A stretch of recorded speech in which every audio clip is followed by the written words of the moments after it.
वस्सलामु अलैका। क्या ही चलता था इशारों पर, रज़ाए अहमद नूरी का फैज़ नूर है। हो गई मेरी गज़ल वरकर क़सीदा नूर का, नूर वाला आया है, नूर लेकर आया है सारे आलम में। ये देखो कैसा नूर है। अस्सलातु वस्सलामु अलैका या रसूल अल्लाह, अस्सलातु वस्सलामु सल्लल्लाहु अलैहि वसल्लम। सुभान अल्लाह, माशाअल्लाह। सररत फरमाई। अब मैं दावत सुकन देता हूँ दारुल उलूम हलीमिया के।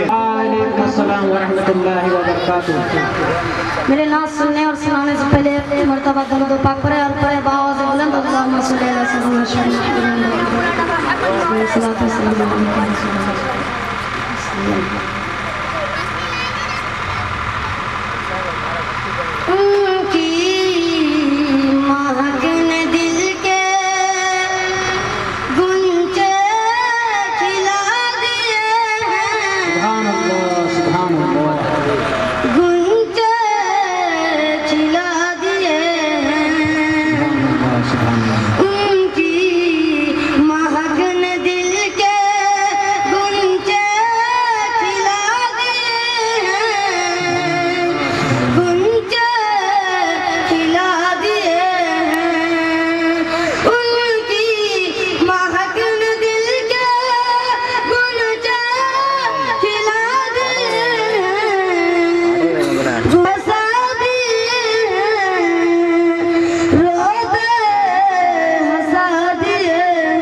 सबसे आला अपने मौला का प्यारा हमारा नबी, अपने मौला का प्यारा हमारा नबी।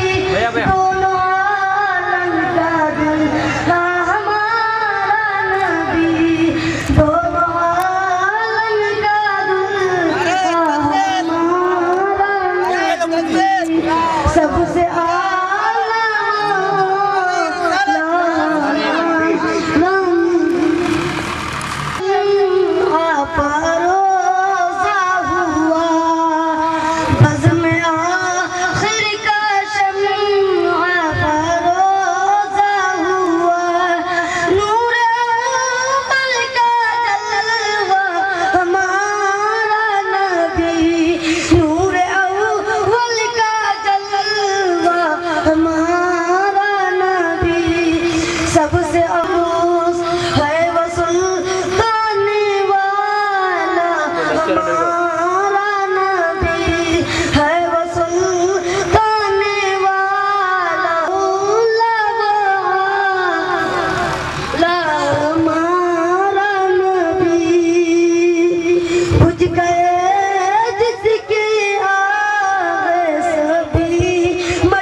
नारे तकबीर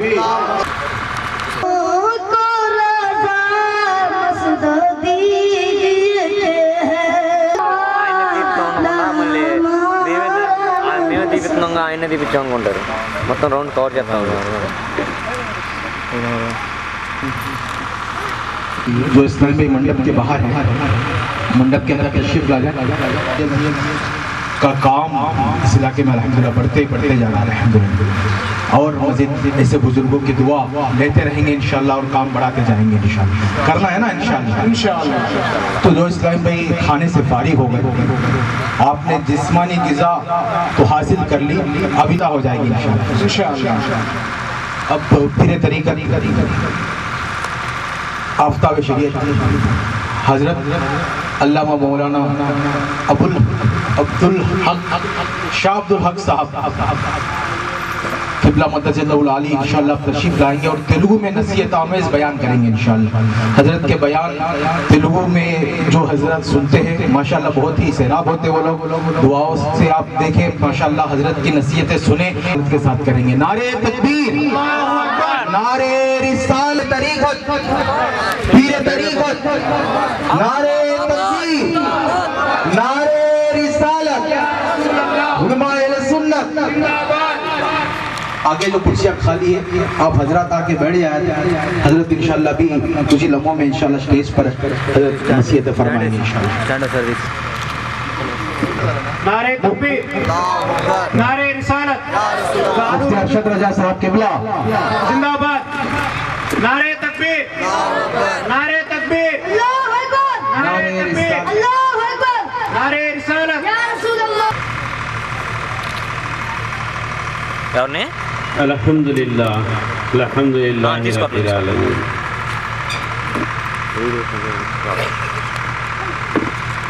అనంత కరుణామయుడు, అపార కృపాశీలుడు, అమిత దయగలిగిన వాడు, సర్వలోక సృష్టికర్త అల్లా యొక్క దయతో మనం ఇక్కడ ఆసీనులమైన.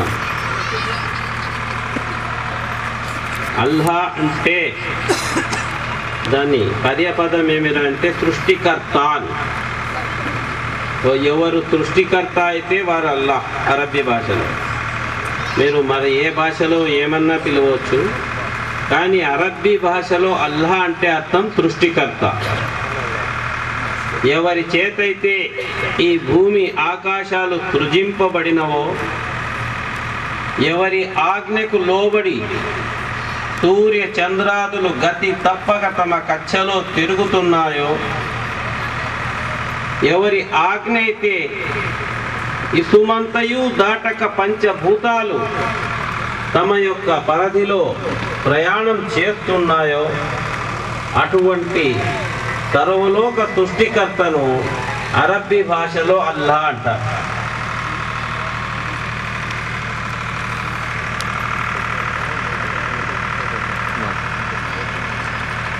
ఈ అల్లా సర్వలోక సృష్టికర్త మనకు వమా ఇన్నా అర్సల్నాక ఇల్లా రహమతుల్ లిల్ ఆలమీన్ విశ్వ కారుణ్యమూర్తైన మహమ్మద్ ప్రవక్త సల్లల్లాహు అలైహి వసల్లం గారిని మనకు ఒక దివ్యమైన బహుమానంగా, ఒక దివ్యమైన కానుకగా సర్వ మానవాళి సరైన జీవితంలో ప్రయాణం చేసేదానికి గమ్యాన్ని సూచించే ఒక మహా వ్యక్తిగా, ఒక చైతన్య మూర్తిగా మనకు ప్రసాదించాడు.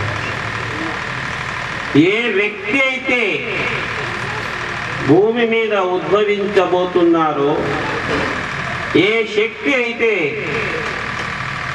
దశ దిశలో అటువంటి అపమాన శక్తి సంపన్నుడే మహాప్రవక్త గారు. ఆయన పుట్టిన దినం, పువ్వు పుట్టిదానే పరిమళిస్తుంది, ముళ్ళు పుడతానే దాని యొక్క నైతిక దుర్మార్గపు గుణాన్ని చూపిస్తుంది. అలాగే ఈ మన మహాప్రవక్త గారు పుట్టిన రోజు ఇది. క్రీస్తు శకము 571 సంవత్సరాల కిందట ఏప్రిల్ 20వ తేదీ సోమవారము నాడు విశ్వ ప్రవక్త గారు ఈ భూమి మీదికి ఉదయించిన రోజు. ఆ రోజు చరిత్రకారులు తమ పుస్తకంలో రాస్తున్నారు,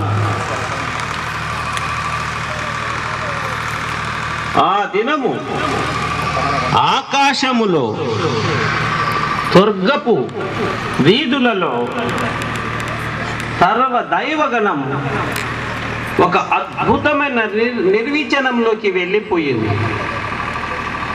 సమస్త దేవదూతలు ఒక మాటలకు అందని ఒక మధురానుభూతి పొందసాగాయి. ఆ స్వర్గ వనాలలో వీచని సుగంధమైన గాలి ఒక ప్రత్యేకతను సంతరించుకుంది.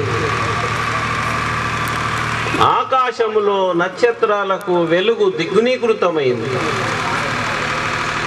సర్వ ఆకాశ జనులు సృష్టి ప్రారంభమైనప్పుడు నుండి ఇంతవరకు ఇటువంటి అద్భుత దినము మనము చూడలేదు. ఈ సృష్టిలో ఒక మధురమైన ఆనందం వికసిస్తుంది. ఏదో ఇది ఒక బలమైన కారణం ఉండి, దైవ కారుణ్య అనుగ్రహం భూమి వైపుకు రాసాగింది. ఆ తేజస్సును చూసి వాళ్ళు అనుకున్నారు, సర్వలోక సృష్టికర్త అయిన అల్లాహు తాలా సైడ్ ఇస్తారా బావగారు? సైడ్ ఇస్తే వాళ్ళు అందపడతారు.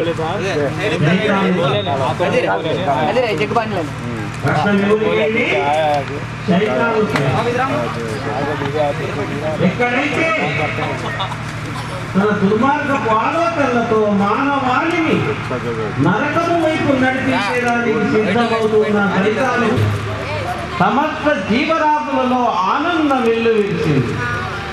పూలలో పరిమళం దిగ్గునీకృతమైంది. ప్రపంచం మొత్తం మీద ఒక రకమైన శాంతి కిరణం ఇచ్చింది. కష్టం ఎవరికి కలిగింది? సైతాను కష్టం. మళ్ళీ ప్రవక్త గారు పుట్టినరోజు సంతోషం ఎవరికి కలిగింది? ఇబ్నే కసీర్ గారి కూర్చొని విస్తరింపజేశారు. తర్వాత కావలసిన జెండాను తమ సంతోషాన్ని వ్యక్తం చేస్తూ దూతల యొక్క ధర్మం ప్రవక్త గారు పుట్టినరోజు చేయడం. కాబట్టి మహాప్రవక్త గారు పుట్టినరోజు చేయడం మన అదృష్టం. ఇందులో పాల్గొనడం నిజంగా మన అదృష్టం. మళ్ళీ మహాప్రవక్త గారు ప్రతి సోమవారం ఉపవాసం ఉండేవారు. ప్రతి సోమవారం ఉపవాసం ఉండేవారు. శిష్యులు అడిగారు, ఓ మహాప్రవక్త సల్లల్లాహు అలైహి వసల్లం, మీరు శుక్రవారము సోమవారము నా పుట్టినరోజు, సోమవారము నా పుట్టినరోజు, నేను దేవునికి కృతజ్ఞతలు అర్పించవలదా అన్నారు. అంటే ప్రతి సోమవారం ఆయన పుట్టినరోజు చేసుకునేవారు. దీన్ని బట్టి మనకు అర్థమవుతుంది ఆ మహాప్రవక్తను తీసుకున్న బాల్యం నుండే ఆయన యొక్క మహత్యాలు వికసించాయి. చరిత్రకారులు 1400 సంవత్సరాల కిందట రాసిన గ్రంథాలు, కథలు కాదు గ్రంథాలు, చరిత్ర సాక్ష్యాధారాలతో ఈ దినానికి కూడా ఉన్నాయి. ప్రవక్త అంటే మక్కా పట్టణంలో చాలా మంది బాలురు ఉదయించారు. ఆ పట్టణం యొక్క పద్ధతి ఏమంటే పిల్లలను గ్రామ ప్రాంతంలో పెంచి పెద్ద చేసేవారు. ఎందుకంటే గ్రామ ప్రాంతంలో వాతావరణం బాగుంటుంది, భాష కూడా శుద్ధంగా ఉంటుంది అని ప్రతి తల్లిదండ్రులు పిల్లలను గ్రామ ప్రాంతానికి పెంపకానికి ఇచ్చేవారు. అలాగే ఆ సంవత్సరం కూడా అందరూ వచ్చారు. ఆ సర్వలోక సృష్టికర్త ఎలాంటి వారు అంటే తన ప్రవక్త శక్తిని చూపించదలిచాడు. ఆయన మానవాళికి తన యొక్క ప్రవక్త యొక్క శక్తిని చూపించదలిచాడు. ఆయన గొప్పతనాన్ని చాటదలిచాడు. ఆ దినము కూడా పిల్లలను తీసుకొని పోవడానికి గ్రామ ప్రాంతాల నుండి స్త్రీలు వచ్చారు. అందులో హాలిమా సాదియా అనే బను బకర్ తెగకు చెందిన అమ్మ, ఆమె కూడా వచ్చింది. అయితే ఆమె వంట చాలా బలహీనమైనది. ఆమె భర్త గారు భార్యకి చెప్తున్నాడు, నువ్వు ఎందుకు వెళ్ళడము, నీ వంట బలహీనంగా ఉంది, నీవు మక్కా నగరం చేరుతావో లేదో అని ఆమెకు హితవు పలికాడు. కానీ హలీమా